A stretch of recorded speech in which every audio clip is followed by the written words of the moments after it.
It's fun when sales teams in certain Slack channels, I think it was like the sales Slack channel or the security one, they send a screenshot of what a customer said and how their security group and their IT group were like, this trust center is the best thing we've ever seen. And we were able to forego our own security review by just looking at your trust center. So those are things that that's the dream, right?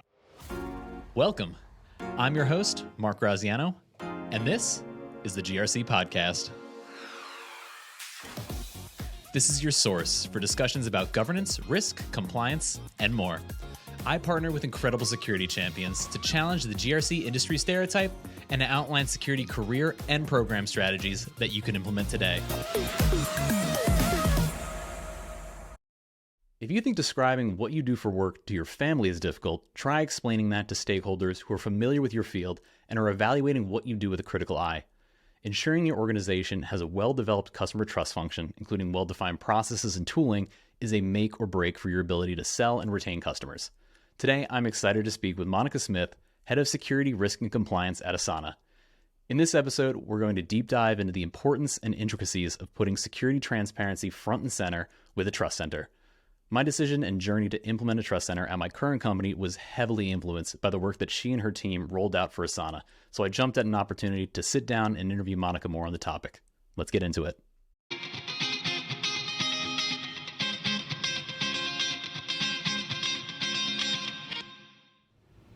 Monica, welcome to the podcast. I really appreciated you reaching out to me after some of my unsolicited hype up of the work that you've been doing on LinkedIn. Yeah, no, thanks for having me, Mark. Super excited to talk to you today. This is my first podcast, so be easy on me today. I think you will do great. Actually, I told you this in one of the first conversations that we had. You're a bit of a celebrity or a rock star in the space that we're going to be talking about, and that's customer trust.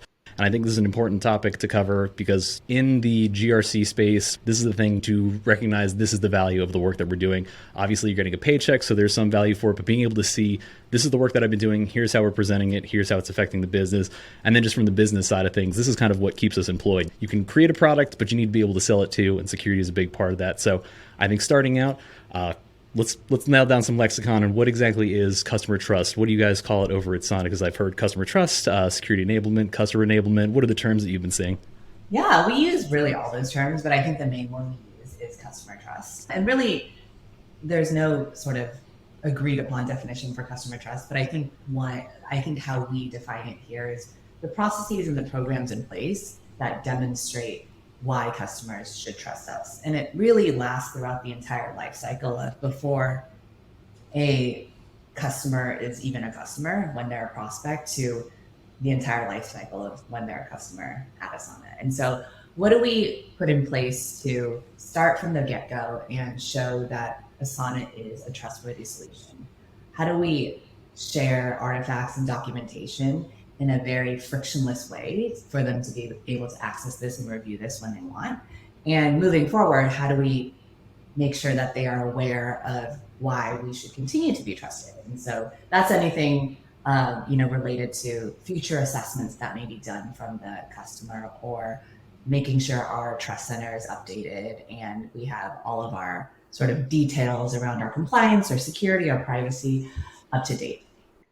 So yeah, that's generally how I define it. And it's the program here has grown significantly in the last 3 years since I've been here. And I'm super proud of the team. I'm super proud of the resources that we have. And yeah, happy to talk and dive into how we've built that and where it came from and where it was when I got here. I actually like that you described it as kind of a cyclical thing as opposed to we're just doing this to make the sale. It is the holistic relationship that you have with your customers and making sure that they do feel comfortable throughout the duration of their lifetime with your product.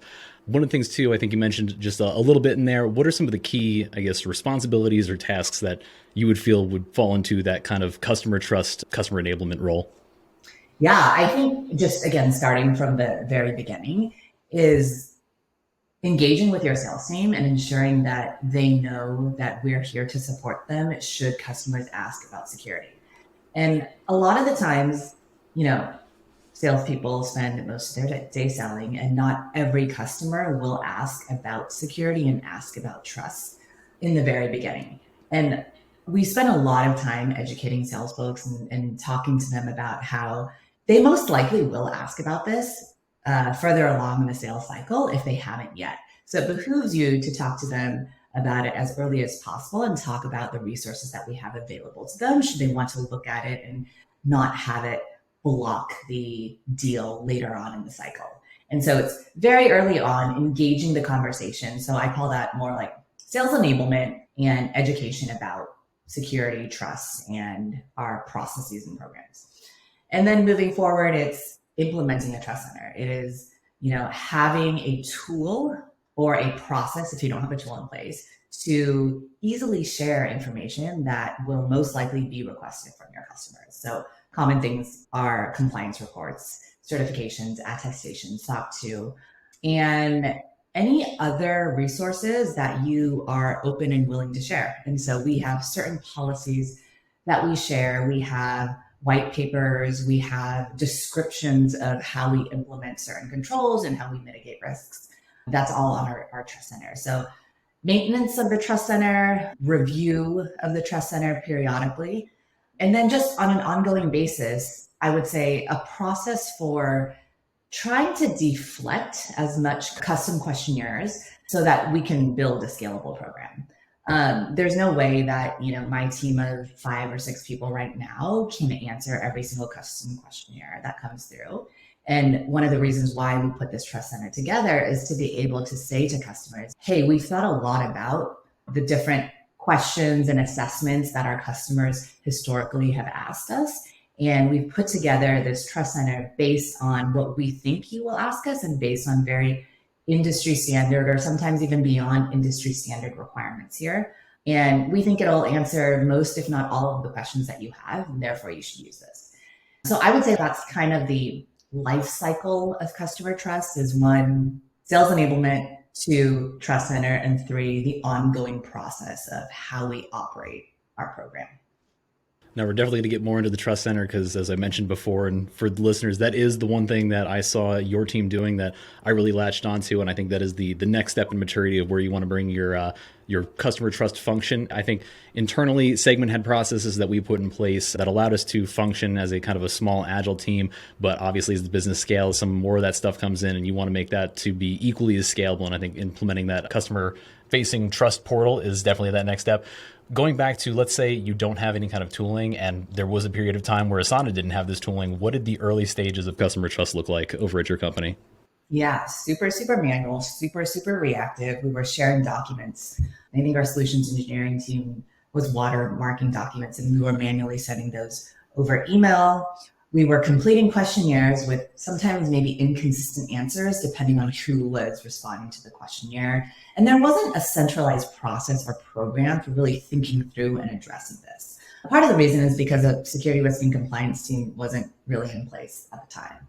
And so when I came on board, I noticed how much friction was added to the sales process due to this and implemented a trust center as soon as I could. And I think within 3 to 4 months, we had a trust center up and ready and have iterated over time. But even from the beginning, when we first introduced it, the sales teams felt this sigh of relief of like, oh my God, this thing is so much easier. And my customers are happier, my prospects are happier. And it just feels like a higher quality process that we're doing now. Now, when it comes to the customer trust programs, when you describe the watermarking, that's actually what Segment has been doing. We're going to hopefully move away from that. We had a custom watermarking tool and some automations that we built in Jira. And again, that did scale to a certain degree, but now we've had some infrastructure changes and the piece of infrastructure that was hosting that watermarking tool was shut down recently. So I'm over here running the code manually on my computer and having to watermark all of that stuff. When it came to implementing your trust portal, obviously there's a component of the tactical pieces, but also the process pieces. What were some of the process considerations that you had with your salespeople, either just some of the collateral that you were servicing or reworking, here's your role and responsibility in this, here's how this tool is going to kind of help save some of your time? Yeah, I would say at the very beginning, we educated them to talk about this trust center, tell them what resources are available in there. There's a ton of pre-completed questionnaires that we have from the VSA, the CAKE or CAIQ, HECVAT for education customers. And so just having them understand what exactly is on the trust center and not just saying, hey, use this, like this should serve your needs, and more like being able to talk about that a little bit more than just like, hey, this is a trust center that we offer, was one big piece of it. Another big piece of it is I'm a big fan of hooking onto processes that already exist so that we can benefit and not add additional friction or process that sales teams have to remember. And so solutions engineering globally already had support thresholds for where they will support their account executives or sales folks around the world. And so we leveraged that as much as we can and said, hey, just take, for example, if there's a deal 25K ARR or under, generally we will push back with the trust center and not complete custom questionnaires. But if there's anything over, submit it to our inbox and we're happy to take a look at it. But we always want you to talk about trust center first. And so just sort of developing that process of, okay, step one, talk about trust center. Two, if it meets certain thresholds, you can submit the questionnaire to us or whatever request they have to us. And then three, we will assess it and support you. And I think getting that process known and amplified throughout the sales organization took a little bit of time. And obviously, to my point earlier about sales not thinking about security all the time, they're focused on selling. We're always going to have to re-educate. And so we do training when new sales team members start, and then we try to have periodic trainings throughout the year to remind folks of the process. And we're always constantly iterating and changing depending on the feedback that we get and depending on what works and what doesn't work and just aligning with how our business is going. And so there's always updates that are happening to our process. But I would say generally that's how we think about the tactical aspects of our program. So in terms of, I guess, marketing the use of a trust portal, since we had the customer trust teams, the go-to-market teams, solutions engineers, they took the first pass on those questionnaires, and then putting something in place that almost kind of puts the onus on the customer, I'd say, because you get those custom questionnaires back and it gives the team the ability to say, no, we're not going to do that, but we've provided you all the information for you to put that into your own particular format. Do you feel like that's been a valuable transition, or has your team seen a little bit of that friction reduced and see the customers kind of take some responsibility to go through that information and put it in their own terms? Yeah, 100%. Obviously, it's not going to be, every single customer accepting our trust center. And we've definitely seen the highly regulated, just bigger enterprise customers still want us to complete their own form or portal or do their own audit of us. But I would say the majority of questionnaires that come through, they always look at the trust center first, and best case scenario, they will accept the trust center. So I don't have numbers in front of me, but we ran metrics last quarter. We actually just implemented this new trust center safe base February this year, and we ran metrics this last quarter and reduced the amount of customer questionnaires that we received. Actually, not that we received, because we can receive a number, but that we ended up completing by a pretty significant amount that we were really, really proud of. And so it's cool seeing that. It's also really cool seeing feedback from both sales teams and from customers on the fact that they were able to just get everything they need from the trust center. And it's funny. It's fun when sales teams in certain Slack channels, I think it was like the sales Slack channel or the security one, they sent a screenshot of what a customer said and how their security group and their IT group were like, this trust center is the best thing we've ever seen. And we were able to forego our own security review by just looking at your trust center. So those are things that that's the dream, right? Like we hope that is where customer trust will go in the future, and where most customers will adopt this philosophy of customer trust can be flexible. It doesn't have to be a one size fits all approach, and it doesn't always have to be on your questionnaire or your paper. And I think that resonates with me, especially when I was doing the vendor risk or third-party risk for segment. I was basically a team of one doing that for all the vendors that came in. I knew anytime I saw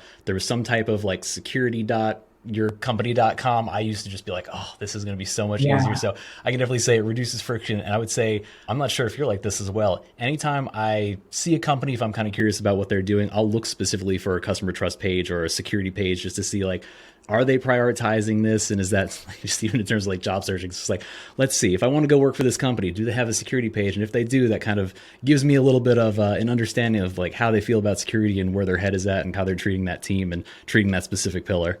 Yeah, no, 100%. And, being on GRC, you kind of handle both sides, right? The customer side and the vendor side. And we we feel pretty strongly on if we have a trust center and we want people to accept trust centers, like when we're doing vendor risk assessments, if we see a trust center, we are willing to accept a trust center as well. And so I think just adopting the philosophy across the board, not just on your customer side, is something we follow pretty strongly.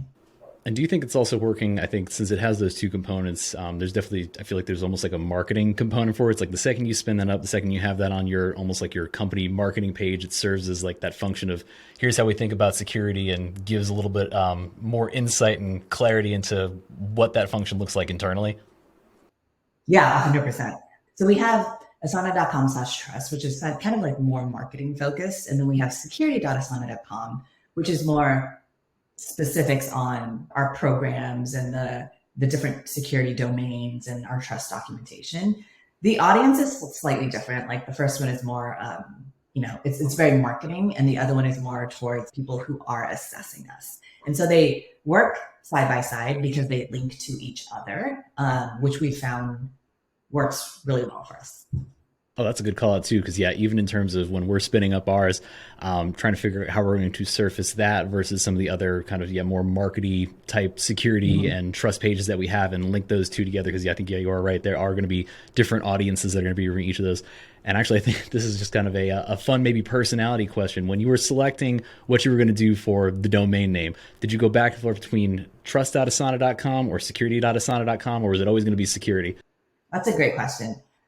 I think we considered trust, but then the marketing page that I was talking about was already asana.com/trust. So we didn't want it to confuse folks. So we picked security.asana.com. Yeah, it's always, I know some folks do trust and it goes directly to their trust center or safe base or whatever it is. But yeah, I think security.asana.com has worked for us. And I just love how simple it is, and just telling folks, this is our URL, just go here. So I would say, so anybody listening, I think that was almost our, I'm not familiar if you're familiar with the story of people working on like a nuclear reactor, and all of a sudden it gets to the point of like, what color is the bike rack that's outside? And that's the part that really like is the hang up and people can't make up their minds about. I think that was weirdly the most like kind of stakeholder engaging question that we had is it going to be trust.segment.com or security.segment.com? And we went with the alliteration thing. I did want to do trust.twilio.com and security.segment.com, but I figured that would cause some confusion. So wait, so what did you end up with? So when we do launch segments, it's going to be security.segment.com, and Twilio's is going to be security.twilio.com. Nice. Actually, so for Asana, did you have to do any kind of partitioning about like here's some of the other products that we offer, or is your compliance program pretty holistic for the company as a whole? If you're going to use your company, it's just going to be all housed under one group. Because I think one of the things that we're running into at Segment at Twilio is how are we going to break it up? Segment and Twilio kind of grew inorganically. There's a lot of acquisition. We have different products that do a lot of different things. Have you guys run into that issue, and how are you solving that? Not yet.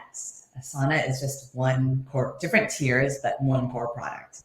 But I do think that customer trust platforms that we're familiar with have the features to allow you to segment different profiles depending on the product that you're offering. So maybe something to look into. But yeah, we don't have that problem. Because yeah, even with some of the functionality and features that Segment has specifically, you've got customers who will focus very heavily on one part, even though it's part of a holistic application. So yeah, I was just curious to see if you guys had to deal with that. Actually, in terms of the expected and unexpected, when you spun up the Trust Portal, were there any things that you knew immediately, well, this is definitely going to be a betterment that we're going to be seeing? And was there anything that maybe surprised you, like customers are really, really keen to download this specific document that we might have neglected over the past in terms of like security refreshes? Like what were the insights that you're able to gain? Yeah, that's a good question. I would say, not surprisingly, SOC 2 Type 2 report is the most downloaded report. I would say our penetration executive summary results are pretty popular as well. But there's nothing that's been a huge surprise to me. I think like maybe not so much a surprise, but how easy it is for people to access our documents. I mean, we take the philosophy of let's, to the extent that we can, provide most things publicly available so people can access it. And the ones that have to be behind NDA, we have an integration with Salesforce. So it determines if they're an existing customer. And if they are, they already have an NDA in place with us, because they sign our terms. And so they will automatically get access to those documents.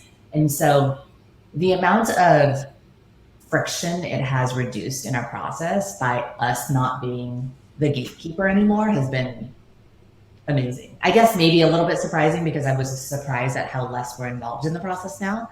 But that's been like an incredible thing that we have had since we've implemented this. And in a way, it almost makes everything fully automated. Well, I was going to ask, even in terms of, I guess, the discussions around servicing documents and what requires an NDA, what doesn't, did you have any specific, I don't know, framework or philosophy that you were following? Because I know there are some companies, so for example, Segment doesn't publicly post any of our internal policies. There's certain procedures that customers can go through. If we want to do a screen share, you can do that, but that's something that we've taken the stance of not sharing externally. I know there's some companies who are just like, it's a policy. What's the harm? Chances are it has some high level description of what exactly it is you want to follow in terms of principles of data protection, but it's not going to give any kind of sensitive information into specifics about the company. Did you have any conversations either with your team internally or other stakeholders, depending on where that collateral is coming from, about what you were going to surface and then what was going to require the NDA? Yeah, that's a good question. I would say there wasn't any formalized framework. We kind of just always asked ourselves, like, do we feel comfortable with this being publicly out there with the information that's being shared on this? And we'd always run it by our legal team too and get their approval there. I think right now we have our SOC 2 Type 2. Maybe some more sensitive facts that we have are behind NDA, and like maybe more details about our pen test findings are behind NDA. But generally speaking, most things are available for folks to download. And then I think the other piece of that I'm dealing with internally is we're making the decision of what to post and what not to post and what to gate, what not to gate. Are there any particular pieces of documentation? Because I think at the end of the day, this is kind of a marketing aspect of GRC, and it is a sales tool.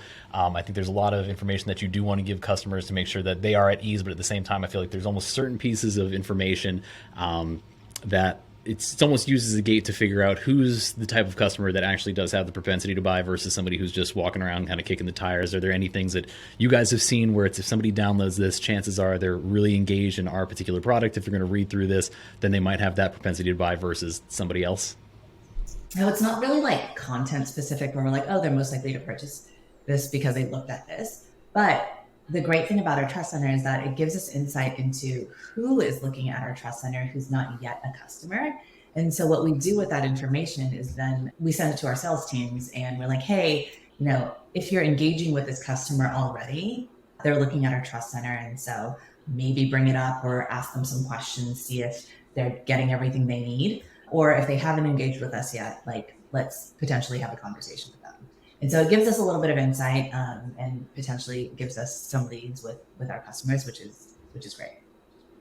So it's just more proactivity. So do you feel like being able to reach out to them and be like, hey, we saw you're interested? Do you think that's been, I guess, assisting your company in kind of getting more buyers for your product? It has. I mean, we haven't been tracking metrics for that for super long, but our sales teams obviously appreciate when we're giving them some prospect information. I would say that though that most people that access our Trust Center either have an Asana account, either like a trial account already, and we're already actively engaged with them, or our existing customers. And so the net new is not so much, or they're just looking at our publicly available documentation and not downloading anything behind NDA. Therefore, we have less insight into who those folks are. If anything, though, I feel like that would be, I think, nice to see. Like if I was interacting with a company and they said like, hey, we saw you were interested in X, Y, and Z, or you were clicking around these particular pages, I would see that almost as like a level of engagement where it's, oh, I think I might get some good service here. So I think there is a level of value in that, even if you're not tracking the metrics. On the topic of metrics, though, is there anything that your company did before you implemented the Trust Center that you were using to track metrics versus after? And then talking about a little bit about the ease between old processes and new processes that this new Trust Center allows you to do? Yeah, so no metrics were being tracked before the Trust Center. Now we like to track what we call security influence deals. It's a little bit manual with how we track this, but we like to look at what security has touched to push a deal forward that ended up in net new ARR for the company. And we track that by customer. So for example, if we have a $1 million deal that we closed and security was involved in the contract negotiation and or completing a questionnaire and or the customer looked at our trust center, we would consider that a security influenced deal. So if any of those three criteria are met, then we would count that. And that just gives us sort of some numbers to look at to see how broad of an impact we're having on sales. And it's obviously coming through like very different channels right now. Like trust center is coming through the trust center that we have. Negotiating contracts is coming through our legal team, and then completing security questionnaires is coming through the security inbox that we have. And so like consolidating all that takes a little bit of time every single quarter. But I think at the end of the day, we've seen that since this program has been in place, and especially since we've implemented a trust center, our influence is definitely getting bigger. So that's been pretty cool to see.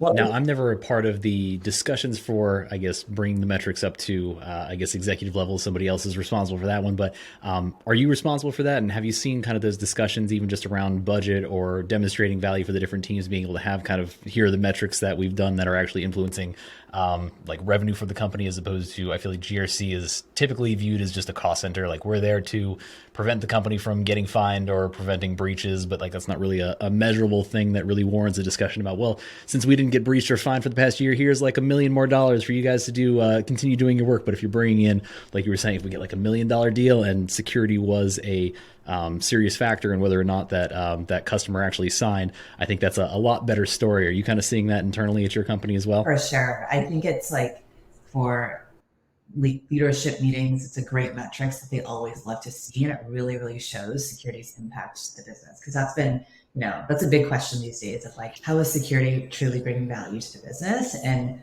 how does that look like, and how do we measure it, and how do we track that over time? I would say that our metrics process is still very much in the like, let's figure out how we mature our metrics and over time and get better at pulling these on a quarterly basis. But we've already started broadly reporting it outside of like just the security team. So different like security committee meetings or leadership meetings, we have brought these metrics up. And I would say like over the next quarter to 6 months, we should have a much more fine-tuned process for how we can get these metrics more broadly available to folks. Yeah, so metrics is something that we think about a lot as it relates to customer trust, because especially with our trust center, we have the data there. So it's just making sure that we're looking at that data, combining it with other processes that we have, and then deriving why we think this is helping us as a GRC and security team and how we're impacting our revenue. So now it's on the revenue side internally, since this has freed up some time, and I was kind of pitching this to different people internally in my company. Like, I'm not going to put on my resume, I sent 5,000 documents to customers last year. It's not a marketable skill. It's not something anybody's gonna be like, oh my God, we got to hire this guy. But at the same time, it's something that took a significant portion of my time through the customer sales process. Is there anything that you guys have seen now that we've implemented this in place, getting customers the ability to self-serve this information, taking some of the pressure off the teams of doing security questionnaires? Does that open the door to having more maybe personal conversations with teams where it really is going to be the social aspect is going to drive it to the finish line, maybe taking a sales call or being able to focus on any more, I guess, more cerebral tasks? Have you seen that with your team? Yeah, for sure. I think we've definitely taken maybe slightly more calls, but what it really allows us to do is spend more time with our biggest, most strategic customers and the ones where we want to spend the most time with. Who dive really, really deep into our security program. And so, while we've lifted some manual work in certain areas, we're still finding that we are spending time in this space. It's just where we're spending the time has shifted a little bit. And I would say like we're constantly looking at what's working and what's not working. When I think about how our team plans every single half, so every 6 months, we've had improvements to this program added as our key results in every single one of those planning cycles. And so it's not like one of those things where it's like, okay, it's implemented and it's working and we're reducing questionnaires and we're kind of just going to let it flow. There's always some type of thing that comes up every single half that we're like, okay, how can we better do this? And I'll give you a specific example. We use GoLinks. We have this like internal website called go/trust, where when you go to it, it kind of gives you this sort of like knowledge-based breakdown of how to engage security risk and compliance when you need support for a security questionnaire or security assessment, and like the steps you should take first before submitting this. And a lot of people need to be reminded that this site exists, that we have resources here. And so they're coming into our inbox sooner than we would like. So we're really thinking about ways to, how do we get this more upfront to folks so that when we're triaging the requests that come in, they're exactly what we want. They've followed process, and we're not going back and forth with the internal customer on, hey, did you take a look at this website? Did you already share the Trust Center? And all those like questions before we actually, qualify it as, okay, this is something we're going to work on. And so sometimes just that like back and forth takes a lot of time. And we have a team on call rotation, and there's weeks where it's like, that's all people are doing is like in our inbox triaging requests and going back. And I'm like, I don't want folks working on that day in, day out. And so we're trying to think really hard about how we can make that process better.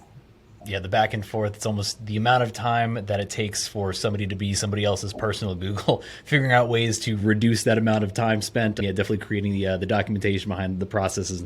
How do you like the Go links? Because I feel like I've seen different companies that use those. I think they're particularly useful. Right now, we have a Confluence page, but you still have to know the path, the URL, all that stuff. Have you seen implementation of a Go link and having it specifically dedicated to trust? Do you think that's reduced some friction? Yeah, I love it. We use it everywhere. And sometimes the beauty of it is that you don't have to really know what the Go link is, but people develop it so it's intuitive enough where you can kind of guess what it is. And when it works, when you're not sure, I'm like, this is amazing. So yeah, I think like when you're writing a task in Asana and you're telling someone, hey, we have this documented here, just being able to say go/trust and like having them click on a link to see our internal KB is pretty awesome. Do you think that when it comes to customer trust, a lot of our job is to work on making the process have less friction? It's not so much the tools, like there are a bunch of tools that you can get out there, you can string together to make your process easier. I think you even mentioned when we were discussing before, like standing up the trust portal, that's one component of it, but at the same time, there's a lot of work that has to go on the back end. Do you think just a lot of this is just the logistics behind having all these teams interacting and making sure you're communicating with the customer, just locking all of that down so it's as smooth as possible? Yeah, 100%. We're constantly thinking about like, how can we make this easier? How can we make this more self-serve? How can we, support the business and not be blockers to closing deals or keeping deals, but also giving folks the information that they need with creating like the boundaries that we need to create to be able to operate and scale as a pretty small GRC team. And so that requires us just to constantly reflect on, hey, what's working, what's not working, where are we getting feedback, or where do we feel like we're spending time where we really shouldn't be spending time? And that kind of drives how we plan to improve our processes in the future. Now, you mentioned educating. I think this is in terms of future betterments. You mentioned better education of, hey, here's our process, here's what to follow. Are there any things that you're working on where you're like, this is version 2 of customer trust here now that we've basically unblocked ourselves from having to manually track down all these documents and send them to sales? What's the next step look like for you? Yeah. That's a good question. I think we're due for another training soon. And our Trust Center Safe Base has introduced a lot of new features that we're excited about. And so I think it's, making sales and solutions engineering aware of these features that could potentially help us. Like one of them that we're pretty excited about is automated questionnaire completion. Obviously, there's still a manual piece to it, because we're still going to have to review it, but it just helps us a lot with the custom questionnaires that we have to do. And then I would say V2 is, leveraging as much as we can the folks who are bought into this process and like having champions within the revenue teams.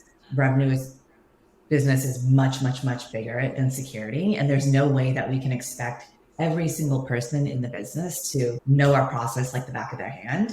But what I ideally want people to know is like where to find information about the process. So if people can remember like a quick go/trust link, then I'm happy about that. So we've been thinking a lot about like, how do we partner closer with our solutions engineering team so that we can train them very deeply and have that leverage with them interacting with AEs and sales folks across the globe and educating them about what our process is as well. Because that's really the only way with a growing sales force, with folks going in and out of Asana, that we're going to create a program that's going to last over time and that people can help us amplify. Talking about the SEs and the AEs, is there any delineation that you think about when it comes to here's GRC's role and here's the rest of the go-to-market team's role when it comes to communicating security to the customer? Because I think one of the things that I frequently run into is there's a very specific implementation question masquerading as a security question. So for example, does your solution have SSO and how do I integrate it with my particular provider? I would lateral that one to our SEs and AEs as opposed to me answering that, even though I could go in the documentation and find it. But with your team, since there are limited resources, have you created that delineation of what we're responsible for? Yeah, that's a good question. With the questionnaires that you get, some of them are very comprehensive and they're not all security questions. And sometimes we need to involve legal or even finance or privacy teams. And so our sort of philosophy behind that is we will complete questionnaires if we are confident in the answers. And generally that happens to be security questions only. However, a lot of people ask questions that generally they can find publicly on our websites, right? Like we have a help page and a guide page and like a terms page with all of our different security and privacy and legal policies as well. And a lot of those things are defined there. So to the extent that we can pull that information up or just know what that information is and answer it, then we will do it. And I think that just saves folks time across the board. And we're happy to help because generally it'll come to security first. If we do need other teams' involvement in it, like let's say, sometimes there's like a financial risk assessment that customers ask about that we have to go like to your procurement team about, or there's, I don't know, specific legal questions or ESG questions that we need to pull in other teams for. We will like help with the triaging of, you should go to this person, and you may even sometimes submit it into the other team's inbox. And we'll sort of help quarterback that process just because we know that, security, while it's not the only piece of it, it is a major piece of it. And we know exactly who can answer those questions. So that's how we think about that. Now, has that popped up in terms of how you're populating information on that security page? Because I think one of the things that I was thinking about is, do we pull in a lot of that kind of privacy? Like we have our whole Twilio legal page. We pull in a lot of that when it comes to like the DPA, the privacy notice. When it comes to like our publicly facing docs, like there are, I think, a significant number of questions that we do receive where they are the implementation questions, but it's easy enough for us to go out there. Have you guys integrated those different teams into SafeBase? Yeah. So we do have content outside of just security on our trust center, because when you think about trust is really more than security. It's privacy, it's like ESG, like I mentioned. It's really anything that customers want to read, digest, understand how Asana is meeting XYZ commitments. And we typically see, most commonly, people will ask about those sort of three areas, and I'll bundle it under trust. And so we work closely with those teams to also include any resources that they have on our trust center as well. So you'll see, like, I think we have a card for privacy, we have a card for ESG, we have an area for, I think, accessibility as well. So we think about it sort of very holistically because we think that most customers are going to ask those questions as well. So there's not a trust center for every single sort of area there. So it makes sense for us to consolidate it into one area. Yeah, no, I think we'll be probably following suit on that one, and I'll have to refresh my memory of things you've done out there. Because we do get questions about, are you guys ADA compliant? It's one of those ones where it's like, all right, not really a security question, but also easy enough for us to track down. And if we can find it once, it might as well be publicly surfaced so people can kind of find it if that's something that we're seeing frequently. Another point, sorry, just to answer these. Oh, no, you're fine. The second piece of your question about like the help center and like implementation and features and all that stuff. We're actually actively working on integrating our trust center with what we call our help guide support pages. And so right now, when you search like Asana help guide and you put like trust center security, there's actually not much on there that will link you to our trust center. And so we're working on innovating that a little bit more because, I mean, depending on who the person is, they may go directly to that page and search for security and search for trust versus like going or finding our trust center. And so I think just covering your bases and thinking in the mind of a customer or prospect of like, where would they go to look for this stuff, and making sure that everything generally directs to where you want them to direct.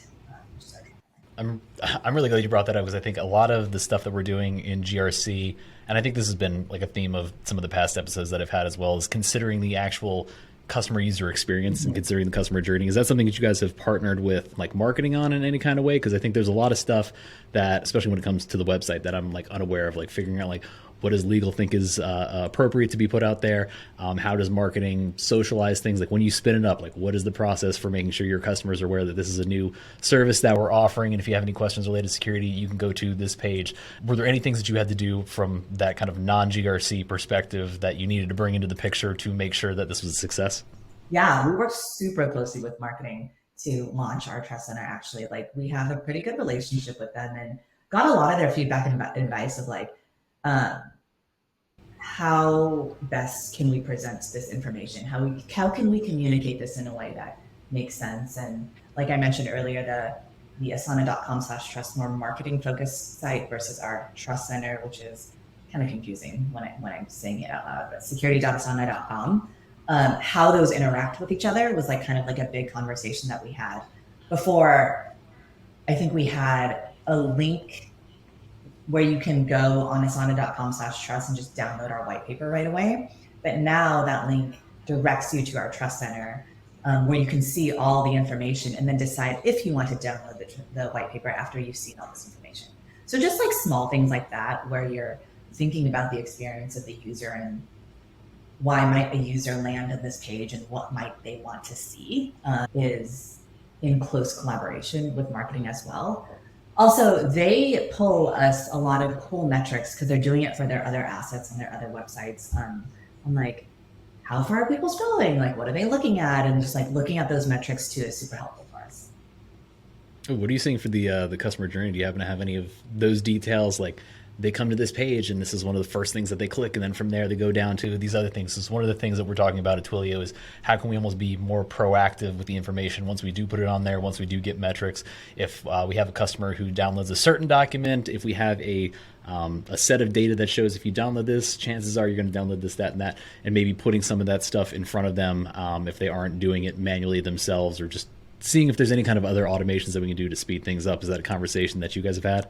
Yeah, like lightweight conversations there. I would say like the one, I guess kind of interesting thing is like people really like, having a white paper to look at and download and just, having this multi-page document where they can control F and look up our information. I think our trust center has all, if not most of the information that a white paper has, but I think a lot of customers just prefer it being like in a PDF version and looking at a white paper instead. And Oh, so, really? Okay. yeah, so we saw those metrics, which were cool. So, I mean, there were talks about like, do we deprecate a white paper because our trust center is pretty much a like enhanced white paper, so to speak, right? But we still have it available for our customers because some people like that. Ooh, that's interesting. I'm thinking I have to have another conversation with our team. Was one of the things that we were doing is, do we revive the white paper that we had in terms of our security collateral refresh? And I'm like, well, I really like seeing like kind of the parsed out here, the tiles. I can click into the things that I care about. And all the marketing language that I don't care about is no longer present there. So yeah, I might have to to revive that one and bring it back onto our trust page if that's what you're seeing, where people enjoy this is the thing. And even like with the podcast, figuring out there's different ways that people like to digest this information. I'm a podcast listener where I like to just put it in my headphones. I like to go for a walk. I like to fold some laundry. Other people apparently love to watch it on YouTube, and that's not something that I do. So thank you for bringing that to my attention. Yeah, no worries. I mean, we haven't tried not having our white paper on, so maybe like if we do decide to deprecate it in the future, people are just forced to look at it, and we'll be totally fine with that. But I mean, there's no additional work that we really have to do. Yeah, it's always good to have that option there. And then one of the things outside of, I guess, user experience when it comes to your trust center, user experience within your own team, how big is the GRC team over at Asana? Yeah, so it's 6 people, including me. And we have folks focused on compliance and audits, folks focused on our customer trust program, our security training and awareness program, vendor security reviews, and security risk management. I would say those are like the main focus areas. We've taken on sort of vulnerability management, program management, and penetration test program management as well. Because I think that's one of those things, especially at Segment, the fact that it operated with a GRC team of 2 people. Other companies, depending on how large they get, they could be as big as 50 people. And I think that's one of those things. Do you communicate that externally as well? Because I think part of this is, again, managing some customer expectations. And one of the reasons why we have the trust centers to make things more available to you and to take some of that load off of resources, especially when setting those the ARR thresholds. Like, have you ever had to communicate that to a customer where it's, hey, we're 6 people. We're doing the best we can to make sure that we're allowing you the opportunity that you need to self-serve, but also there needs to be some type of reciprocal. Keep in mind the limitations that we have on our end. We've never actually, like, to the extent I'm aware, had to communicate sort of numbers wise. At least for GRC, I know there are some customers who like to ask, "How big is your security team?" and "How big is your, privacy or legal teams or whatever?" And so then we'll give them sort of ballpark numbers there. But that's a really good point. And you bring up maybe something we should start to talk about is like, we're only X, number of people, and maybe use that as pushback language or something like that for questionnaires. Because I think Segment was lucky where they adopted that perspective pretty early on. So the company as a whole was kind of bought into, hey, we have a GRC team of 2 people. If we want to continue getting those kind of contractually obligated compliance things, like they need the space to breathe to be able to get that done, as well as some of the other tasks that are under their function. But I just think that's important for other companies to recognize as you're engaging with these other vendors that you might want to be using, keeping in mind that there are people on the other end of that and recognizing that some of the things that you're requesting, again, try to use that self-serve first. And then if you need to engage somebody, make sure that you're bringing something valuable to the table. It's not just, I'm going to ask something that you've made publicly available, but I'd choose rather to not look at it. Yeah. I mean, along sort of the same lines is like when we're training our sales teams, we tell them, if they're able to self-serve, they can get this information instantly. Whereas if you come to us with a questionnaire, we're going to take some time to work on it. Granted, I think our team has pretty good SLAs with completing questionnaires. But it's still, if you're looking to close a deal relatively quickly, you're at the end of the quarter, and this is like the one last thing that's preventing you from going over the finish line, then it incentivizes them to sort of push that trust center more. Actually, that's a good point to bring up. So as part of the Trust Center rollout, I know you can share links to the Trust Center. Is your sales team, I guess, incentivized to make sure that they're getting that in front of potential prospects earlier than later? And have you seen a reduction in it's the end of the quarter, we need to get this done, and this is like an X number of hundreds of thousands of dollars deal, and we need to fill out this 200 questionnaire, and we need to do it within the end of the business day? Have you seen a reduction in that? The fire drills have definitely reduced, and we see the quality of requests that we get increase as well. Most folks now, depending on how closely they're engaged with the security team or how closely they're aware of our process, typically it's solutions engineering who come in and say, hey, we've already pushed the trust center. We've had multiple conversations. Like, they've accessed the trust center. They've looked at the documentation, but they still need XYZ answered.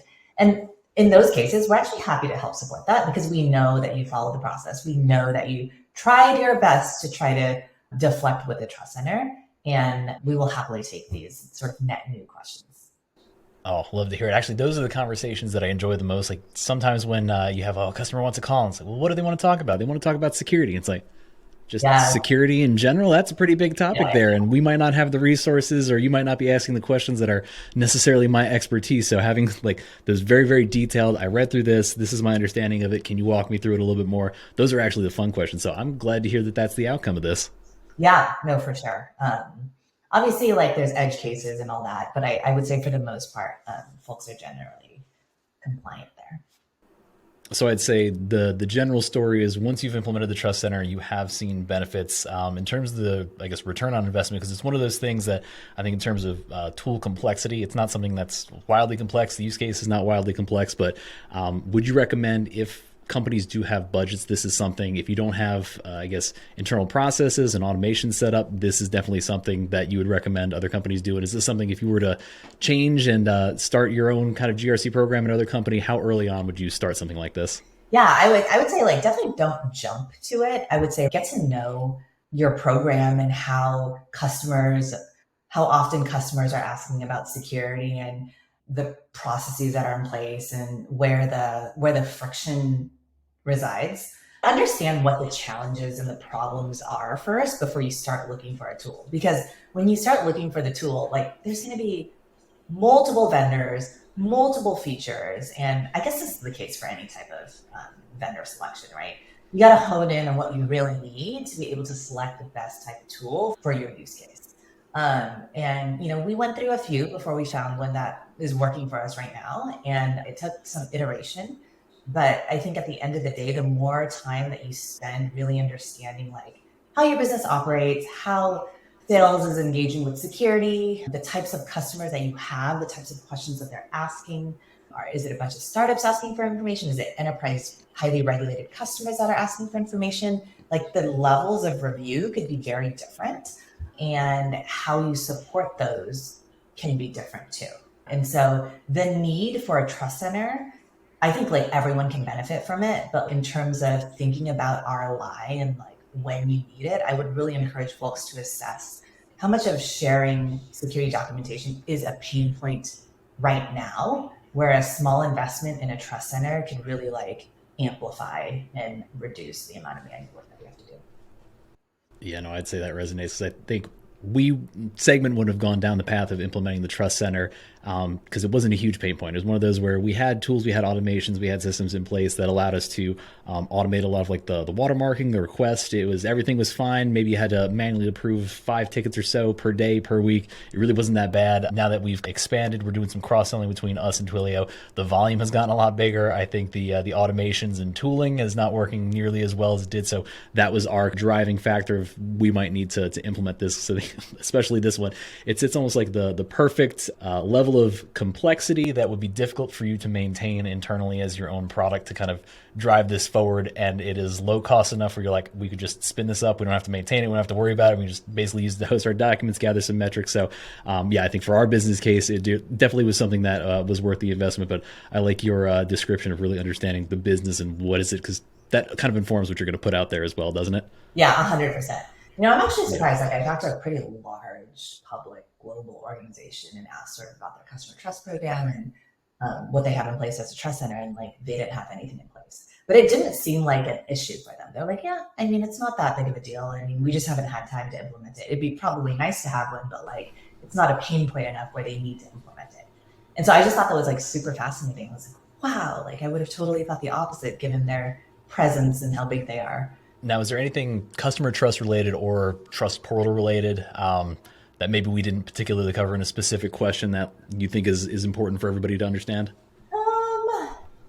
I guess I'll just like sort of reiterate my point that like I hope more folks will adopt this concept of a trust center and not 100% prevent questionnaires, but really think hard about, is the questionnaire that you have, the standard one that you share with all of your vendors, really getting you what you need? And can you be flexible in what you seek in your vendors and your third parties? Because I think at the end of the day, if folks really think about that question, obviously, there's regulations in place. A lot of large organizations have to do a certain thing and they really just have no choice there. But I'm talking about like the ones that, maybe don't fall into that space, just being more flexible with your program, because I think trust centers and transparency about security and other trust pillars is the future of vendor assessments and security reviews. I think the flexibility piece, because that's something I've been thinking about recently too, where it's what makes this difficult is because it's all risk-based, and risk is going to be different to different people. So you're never going to have this very perfect, streamlined, this is how we're going to do it every single time and everybody's going to be satisfied. So yes, I think the adding flexibility to your process, but getting a strong foundation is probably the best bet. Yeah. Now, is there any personal plug? Either it's something that Asana is working on, Asana's GRC is doing that's particularly great that you'd like to highlight, or are you going to be doing anything that you'd like everybody else to be aware of? I'm going to be on I don't know, I know this is a podcast and so timing, this might be irrelevant in 1 to 2 weeks. There's a webinar that where my team member Brian is doing with SafeBase, the vendor that's powering our trust center, next week on Tuesday in the morning Pacific time. I think it's at 10 a.m. So if you want to go like a little bit deeper into how we think about trust center, and how the program and the tool has worked for us. We're going to be talking a lot about that. And aside of that, if you're a customer or you're a prospect, engage with our Trust Center. Asana is an amazing product. We use Asana throughout our GRC program. People always ask about what GRC tool do you use? And we always tell them we use our own product, and I think it's so flexible. We manage many controls, multiple frameworks, and manage all of our Trust Center operations with Asana. So that's been super valuable for us.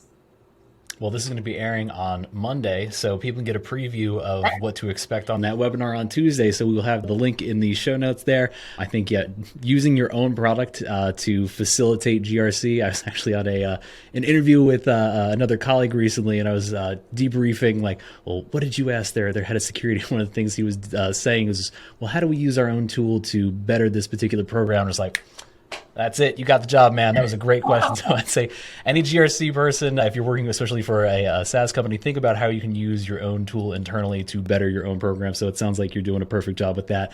And Monica, thank you again for the work that you've done in the customer trust space and all the stuff that you've done publicly that I've been able to use to get that stakeholder buy-in to better Twilio and Segment's own customer trust program. So I will be looking for more incredible things from you in the future. Awesome. Thank you so much for having me, Mark. This was so fun to talk about it. And look forward to connecting with you again.